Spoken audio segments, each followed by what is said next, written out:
예.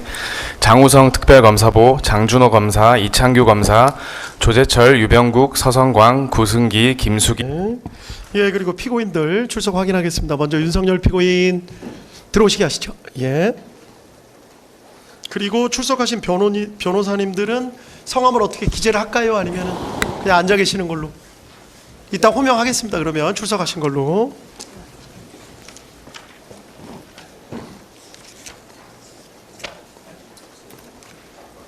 예, 자리에 앉으시죠. 예, 다음 피고인, 예, 그리고 노상원 피고인.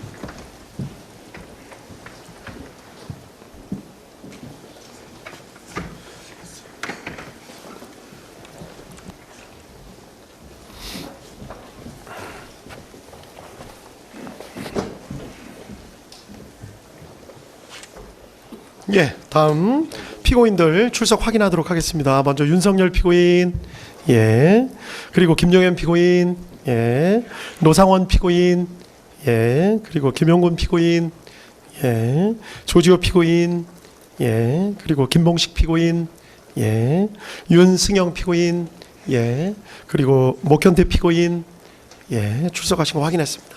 변호사님들 출석하신 분들 말씀해 주시겠어요? 윤석열 피고인 변호사님들.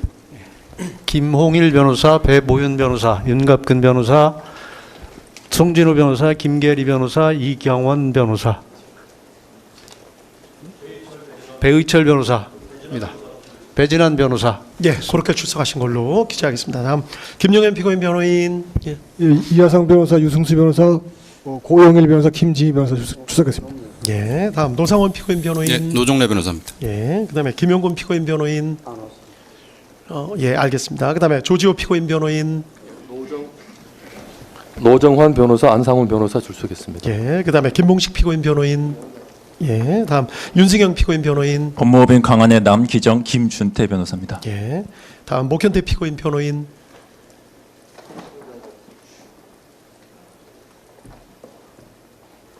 장성준 변호사. 아, 예, 장 변호사님.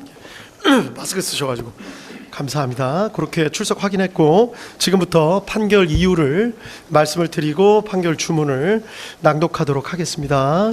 내용이 좀 길기 때문에 조금 길어질 수 있다는 점을 미리 말씀을 좀 드리겠습니다. 그리고 판결이 선고되는 과정에서 뭐 소란이나 뭐 기타 이상한 행동을 하시면 법정에서 퇴정 등 강력한 조치를 취할 수밖에 없으니까 방청하시는 분들 그 점 좀 유념을 좀 해주십시오.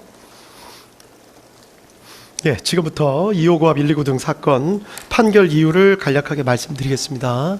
먼저 이 사건 공소 피고인 윤석열의 비상계엄 선포 및 이후 경찰의 국회 출입 통제, 군의 국회 투입 시도, 이른바 체포조 운영, 선관위 확보 시도 등 일련의 사건에 대해서 피고인들을 다음과 같은 내용으로 공소 제기하였습니다. 피고인들은 국헌문란의 목적을 가지고 폭동을 일으켜 내란죄를 저질렀다. 우두머리 역할인 피고인 윤석열은 내란 우두머리죄, 중요 임무에 종사한 나머지 피고인들은 내란 중요 임무 종사죄에 해당한다. 또 피고인들은 위와 같이 내란죄를 저지르는 과정에서 권한을 남용해서 하급자 등으로 하여금 권리행사를 방해하고 의무 없는 일을 하게 하여 직권남용 권리행사 방해죄를 저질렀다. 이러한 내용으로 공소사실이 구성되어 있습니다. 먼저 수사권 등에 관한 주요 쟁점에 대해서 말씀을 드리겠습니다. 불소추 특권을 가지고 있는 재직 중 대통령에 대한 수사 가능 여부에 대해서입니다. 불소추 특권에 수사까지 포함된다고 보기는 어렵기 때문에 수사의 범위가 문제되기는 하지만 재직 중인 대통령이라 하더라도 수사 자체는 허용된다는 것이 이 법원의 판단입니다. 이유는 다음과 같습니다. 헌법 제84조 불소추 특권이 수사를 포함하는 것인지에 대해서 증거 확보를 위한 수사가 가능한지 여부에 대해서 견해가 나뉘는데 어떠한 수사도 허용되지 않는다는 견해부터 구속 등 강제 수사가 허용되지 않는다는 견해, 모든 수사가 다 허용된다는 견해 등이 나눠져 있습니다. 이 법원은 여러 나라의 헌법 조문 그리고 판례법 국가의 경우 판례 등을 검토를 해보았습니다. 우리 헌법 조문은 대만 헌법, 중화민국 헌법 조문을 참고한 것으로 보이는데 대만은 소추가 아닌 소구라는 표현을 쓰고 있고 대만 법원은 수사는 허용되지 않는다는 입장을 보이고 있는 것으로 파악했습니다. 반면 일본 헌법은 국무 대신에 관한 불소추 특권에 대해 규정하고 있어 우리 조문과는 형식과 내용이 조금 다르기는 하지만 명확하게 소추라는 표현을 쓰고 있고 수사가 허용된다는 전제에서 수사 허용의 범위에 대해서만 의견 대립이 있는 것으로 보입니다. 우리 헌법상 불소추 특권은 대통령 직책의 원활한 수행을 보장하는 데 그 취지가 있습니다. 따라서 이와 관련이 없는 수사까지 모두 제한하려는 취지는 아닌 것으로 보입니다. 따라서 수사 자체가 불소추 특권에 포함된다고 보기는 어렵다는 것이 이 법원의 판단입니다. 자세한 입법례와 분석, 관련 내용 등은 판결문에 자세히 기재해 놓았습니다. 다음 두 번째, 검찰이 내란죄에 관해서 수사를 개시할 수 있는지 여부. 피고인 윤석열 등에 대한 직권남용 권리행사 방해죄 혐의 등의 고발을 접수한 검찰이 내란죄에 관해서도 수사를 개시할 수 있는지가 문제되는데 가능하다는 것이 이 법원의 판단입니다. 이유는 다음과 같습니다. 방해죄에 대해서만 수사 개시가 가능합니다.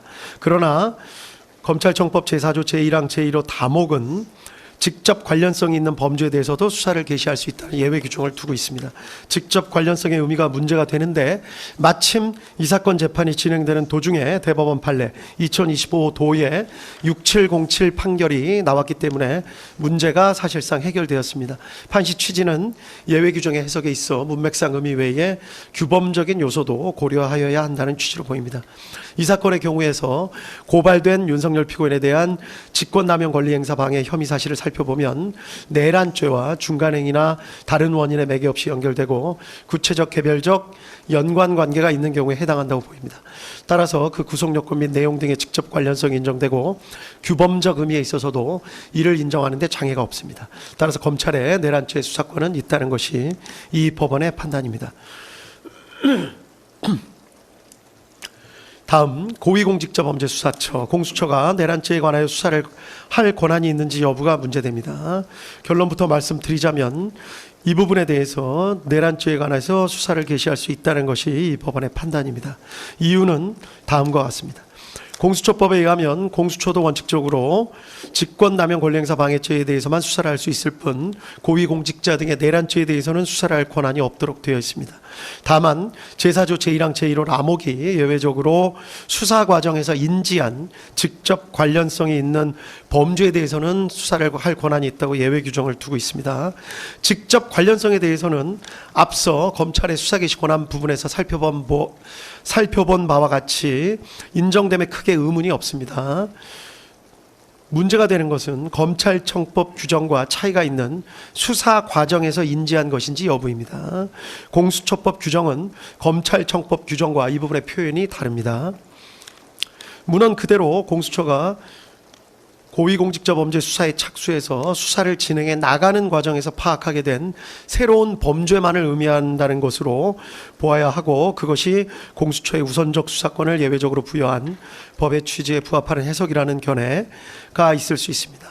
애초에 법의 취지에도 부합하고 문헌의 의미에 충실한 해석으로 보이기는 합니다. 위 규정은 통상의 특검법 규정에서 따온 표현으로 보이는데 특검법 등은 처음부터 수사 가능 범위를 명확하게 규정해 놓고 수사를 개시하면서 그 과정에서 인지하게 된 관련 범죄만을 예외적으로 수사할 수 있게 하는 것인 바 공수처법의 위 규정 역시 그러한 취지로 인정되어야 한다는 주장으로 보입니다.